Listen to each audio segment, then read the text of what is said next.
we must have testimonies, tangible testimonies, evidential testimonies. I don't want you to finish this 40 days and tell people or brag about, oh, I just came out of 40 days fasting. So if you told me you did a 40 days, your friends or colleagues or co-workers or family members will say, so what's the evidence? Don't tell me about your 40 days fasting. Show me the proof. I want to have a proof of what your 40 days fasting has done for you. For some of you, spiritually, it may not be a physical, tangible thing, but spiritually you feel strong. Somebody was also testifying on Sunday that, you know what, during this 40 days fasting, even in my dreams, I've seen a change. When they are trying to offer me food, which is a bad thing, in my dreams, I find myself rejecting it. I find myself refusing it. That is a good thing. That is a good thing. So some of you spiritually, you find yourself being spiritually stronger than whatever spirit husband or spirit wife or witch that comes to impose themselves on you, to have sex with you, or to oppress you, afflict you through sleep paralysis and all those demonic experiences. And some of you, you feel strength back in your body. You feel yourself renewed. These are all benefits you must experience after this fasting.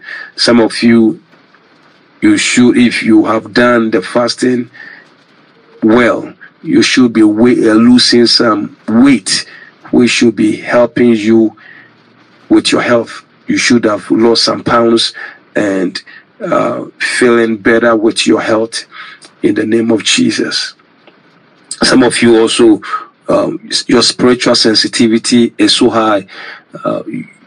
You are hearing the voice of God. You are able to read the Bible more. You are able to pray more with ease. You are able to fast with ease, because the fasting has broken some fleshly things and has helped you to be much more spiritual. That is also benefit of this fasting.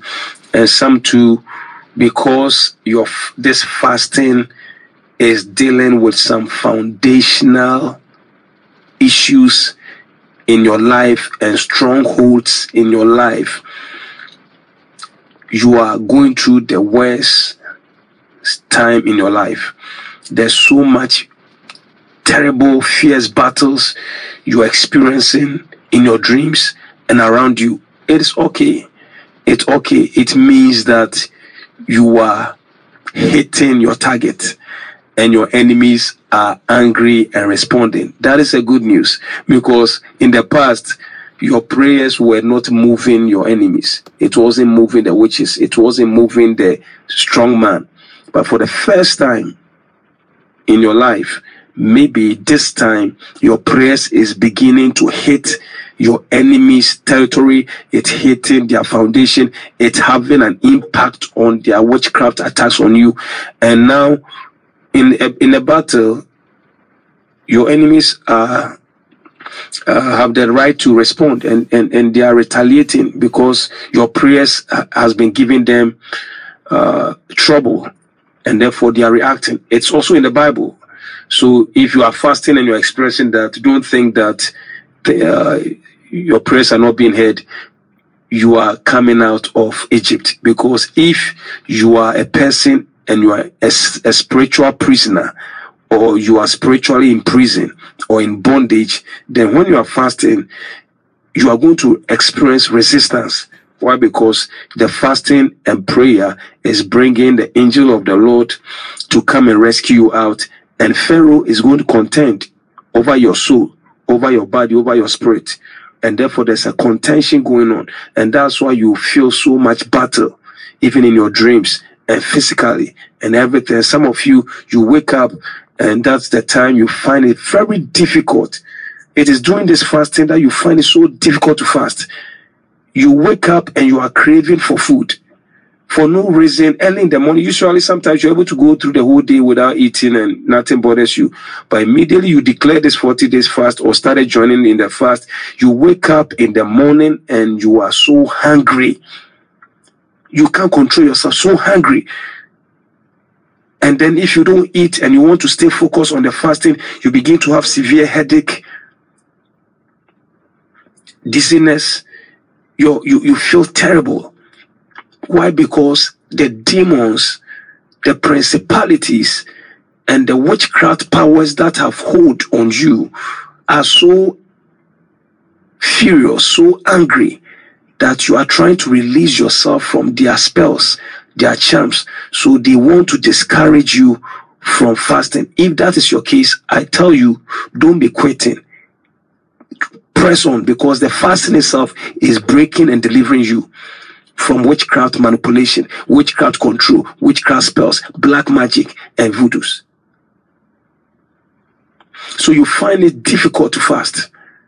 And many times some of us succumb to the feeling and we break the fast. And then the enemies are rejoicing, because they know that if you follow through with this fasting, the deliverance you receive and the blessing you recover is too much. So they will put pressure. Your body will begin to have headache, dizziness, and feeling hungry and feeling diarrhea and all sort of elements going on in your body. And you say, what's going on? I'm used to going without food. I'm used to skipping breakfast. I'm used to skipping lunch. I don't feel anything. But why now? Why now? Because you are breaking some strongholds and they don't want you to break it. So they must fight your emotions and fight your body for you to give in. And some of you are going through that. I will encourage you to stay focused and fast. Because if you follow through with the fast, your blessings and your breakthrough will be massive, fantastic. But if they can succeed in discouraging you from fasting, then they know you are bought. And therefore, I encourage everyone hearing the sound of my voice that this week, if you've been slacking on the fast, if you have not been staying focused, this week, it's do and die. It is sink or swim. I encourage you to be very focused and determined and go all out and even go extra mile. If you can do extra fast, do it. Whatever, if you can go extra mile, go. This is, Lord, this after this week, by Friday, something must break, something must change. I must receive a testimony. I must come out of some situation. I must see your glory. It is a do and die. I can't do it for you. As I'm talking to you, I'm within the fast. I'm going through another level of fast for my own personal breakthrough and miracles. They are doing the 40 days, but within the 40 days, I've called my own other special, unique fasting to address some unique issues. It is between me and my God. That is beyond. This is outside of the 40 days. It is outside of within the 40 days, I've called another special fast because I want to see God's glory by Friday. I want to see God's goodness by Friday. I want to experience every one of the Jubilee blessing. So even though the 40 days is for everybody, but for me and my God, I am on a special fast this week, a special level, and I'm not here to share it with you. It is between me and my God, because what I'm believing God for, or what I'm trusting God for, you cannot give it to me. It is only God, and what I need to deal with, only God can be my deliverer. So a time comes whereby it is not about people, it's about you and your God. It's about your covenant with you and your God. I cannot do it for you. So if you are content with your level and content with what you're experiencing and content with your life, it's okay, even if you choose not to fast. But if you want to see the glory and miracles and signs and wonders, and you want to say enough is enough, and I want to see, then please advise yourself. Advise yourself. Challenge yourself. Do something you've never done before and receive what you have never received before. Do something radical and then receive, because there's a saying that desperate times calls for desperate measures. Desperate times calls for desperate measures. If you don't like what you've been seeing, then you have to change what you've been doing. What you put in is what you get out. I'm not here to tell you to do this or no. At a point in your life, you have to advise yourself that, hey, this mountain, this challenge, this week, it is sink or swim.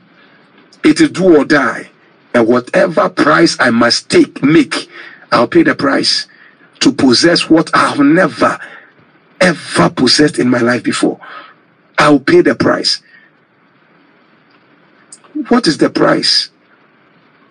For you to lay down your stomach for 3 days and to receive marriage and to receive restoration and to receive a blessing. Is that a price some of us cannot pay? You lay down your stomach for 3 days or for 1 week and say, this is my sacrifice. Lord, I'm waiting for you. I want you to change my status. I want you to change my level. I want you to change my destiny. I want you to do something new in my life. Is it a big thing to sacrifice 1 week and to see a whole year, a whole lifetime destiny change?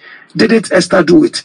When I read the scriptures and I discovered that Esther, who was a queen and a young girl, could call a fast and say, no, for 3 days, we will not eat.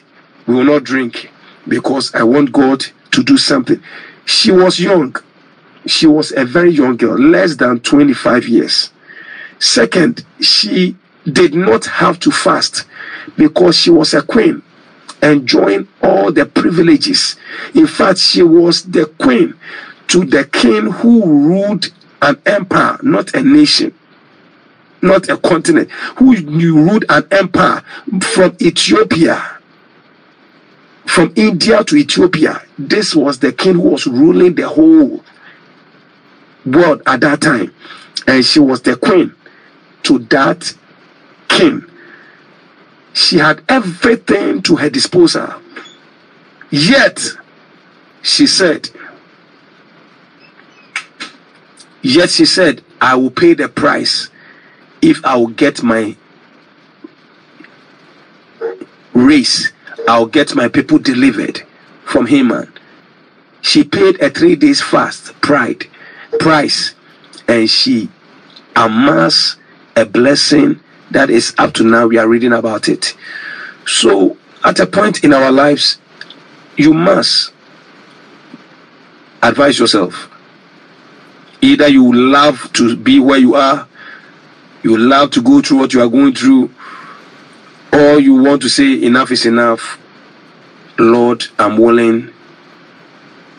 Jesus himself says that some of these things goeth not except through fasting and prayer. I'm encouraging somebody that this week, take it serious. Take your life serious. Take your destiny serious. Don't leave your destiny to time and chances. It's not going to change. You can change your destiny. You can change your life. That is if you are willing to pay the price. Or you can keep on eating. You can keep on giving excuses. I know we are good with excuse. I know. Oh, don't worry. We are all good with excuses. Why we can't do what we can't do to remain where we are. You can give another excuse and go through another year experiencing the same old. Or you can say no more excuses.